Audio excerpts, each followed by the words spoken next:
Good morning, ladies and gentlemen. Today we're going to argue debate on the minimum wage. So our side believes that there is enough room for the increase in minimum wage without hurting the growth and employment. Minimum wage will ensure prospects, our prosperity. It will ensure high living standards by increasing the purchasing power partly, and it won't affect growth. How are we going to argue? So first of all,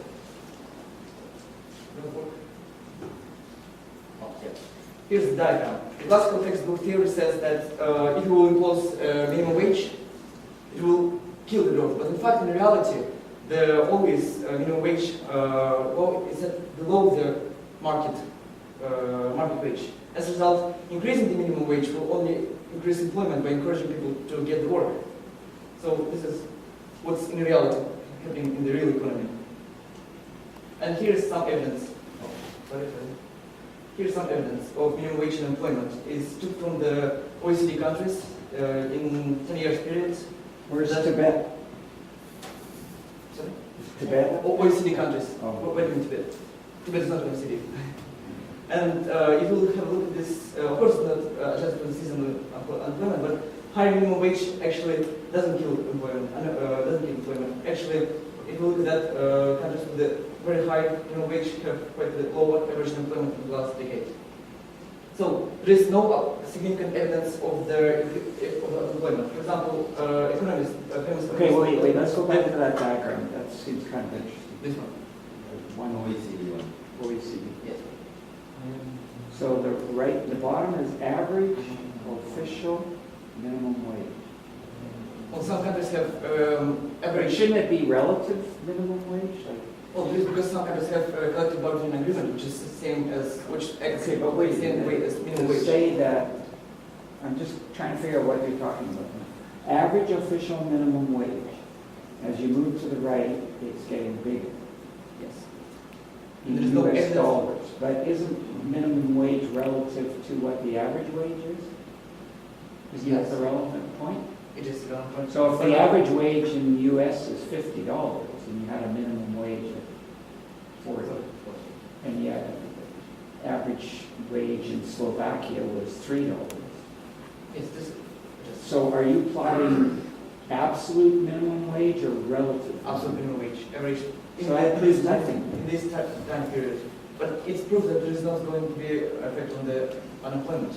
It's not going to affect employment anyhow. Economist David Clark made quite a few research. David Clark, I mean, everyone knows him. He's a famous labor economist from the University of California, Berkeley. He found absolutely no evidence of effect on the employment of the increase in minimum wage in New Jersey and in California. New Jersey was 24% increase in minimum wage, and there was no effect on unemployment. That is why this graph proves if we increase minimum wage, it is not going to increase employment. So our next point, that minimum wage is a very powerful tool to fight rising inequality. In his book, economist, Nobel laureate Joseph Stiglitz said that minimum wage, that inequality is crucial for economic development. Without inequality high inequality can potentially harm the development and lead to it is a recipe for disaster for democracy. Therefore, minimum wage should be used as a tool to fight rising inequality. And here is some evidence on the growth and inequality. You will see that from this graph that very high inequality will lead to low growth in GDP, logarithmic GDP growth of the economic growth. And it's same for the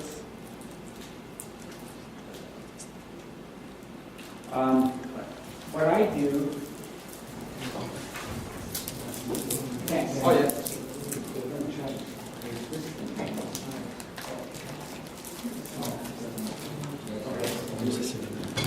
So the problem is that it is not high inequality that reduces the growth. It is extremely redistributive policy that kills the growth. It is extremely important to use a preemptive attack on rising inequality by using minimum wage.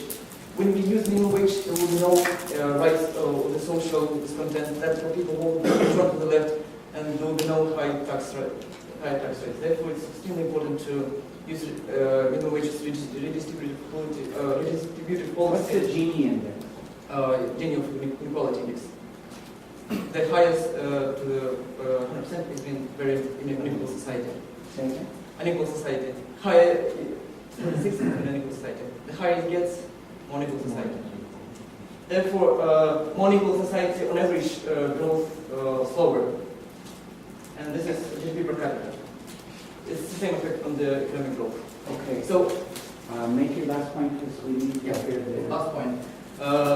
We believe that it's extremely important to use minimum wage because there's asymmetric information in the market. Because people, especially vulnerable people, poor people, they don't know how to value their work. They don't know how much they can demand from their work. Therefore, the government must step up to show that here's the minimum wage you can get from your work.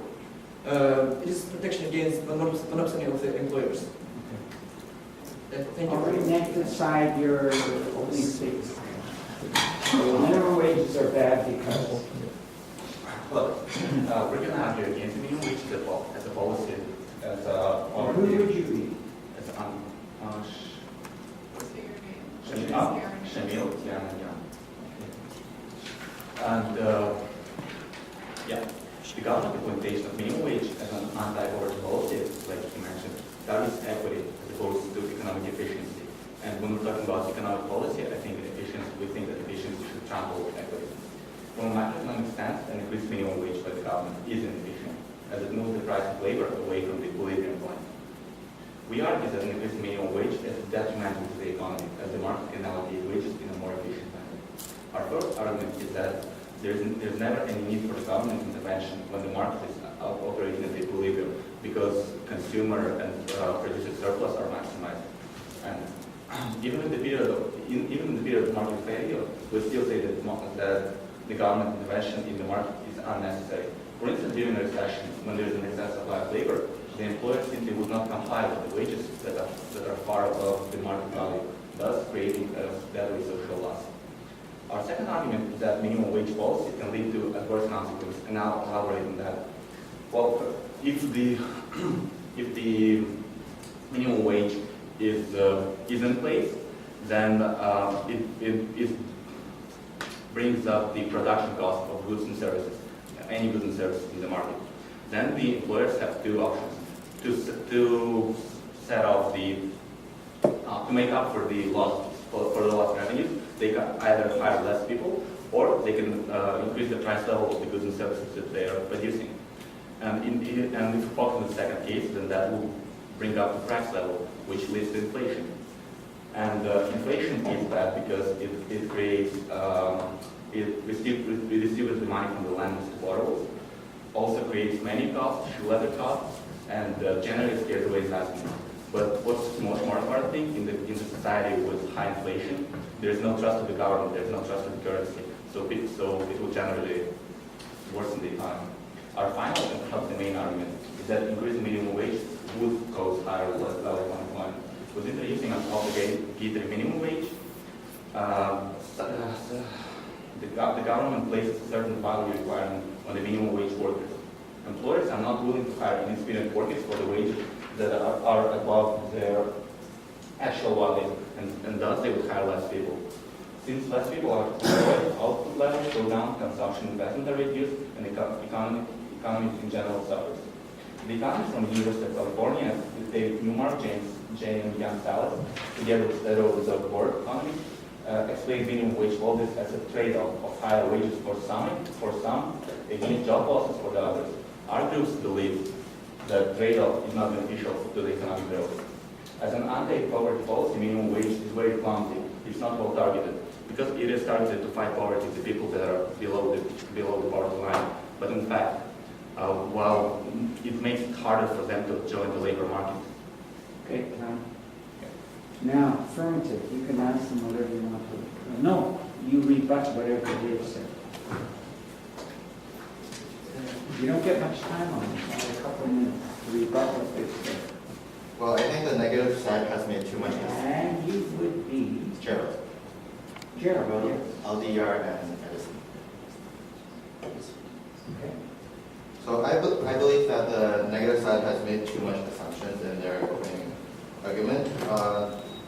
They say that minimum wage would create a deadweight social loss and excites supply of labor. But I believe that the excess supply of labor does not exist because without a minimum wage, there would just be a lot of people in the underground labor market. Where's the deadweight social loss in that rather professional diagram? Well, I believe that their assumption is that minimum wage will be set above where the two meet. No, in that diagram, where's the deadweight social loss? It would be on the, Actually, I have a preliminary question. Mhm. What's the point of that diagram? to show that our usually minimum wage is set below the average wage, so it wouldn't make a big effect on the labor supply and demand. That's the point? Why? Because How many people will actually be employed in that diagram? What is your employment rate in that diagram? we're saying that this is for the entire labor market, and we're saying that it wouldn't. If that's the labor market, is there any unemployment in that diagram? Because minimum Where's wage, the unemployment in that diagram? indicators.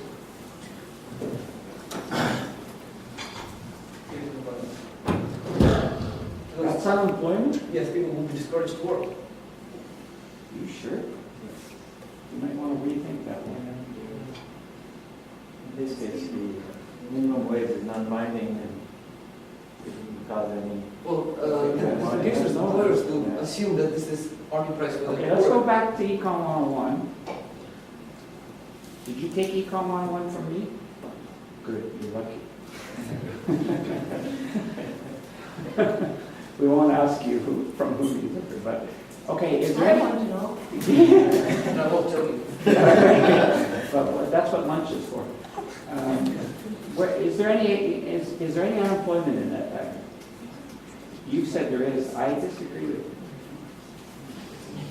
you. You don't want to rethink that. Users will regard the minimum wage as. Is there any unemployment in that diagram? It's- There is no plan, yes. And you Because people showed are me, discouraged. you're saying that Q, the interval around Q star there from QS to QD is unemployment? Yes.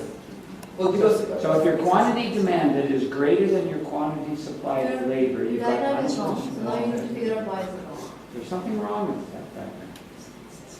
And you're thinking, and therefore your argument.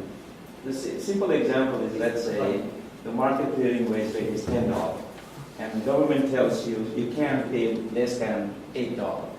What difference does it make? Nobody's paying less than $8, right? Okay, no, wait, You're wait. not paying less than, you're Your not diagram, paying less than sorry, $8. your diagram is wrong, you need to now figure out why is it wrong.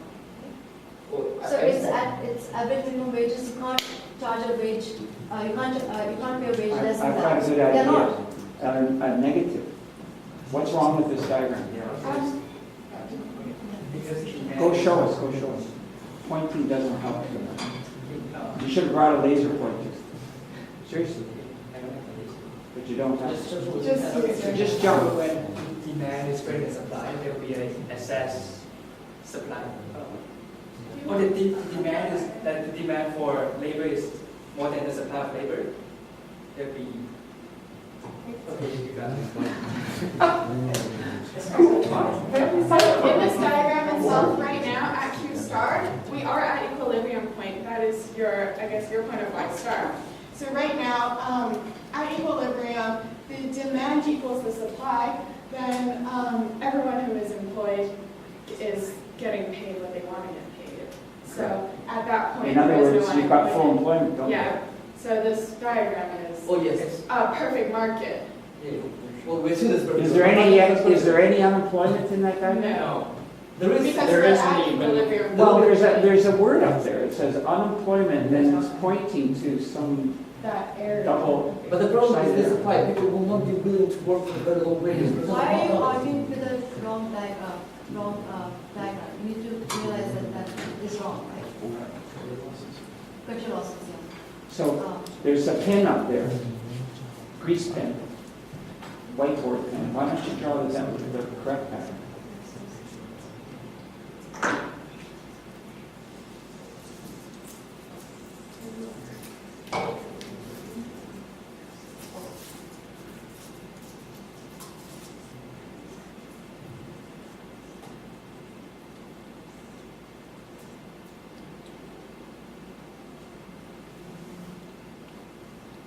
Problem is that why are we minimum wage below the market price? That in reality, this is what in reality is happening. Okay. It's People true. will not be will, So the going rate is $10 an hour.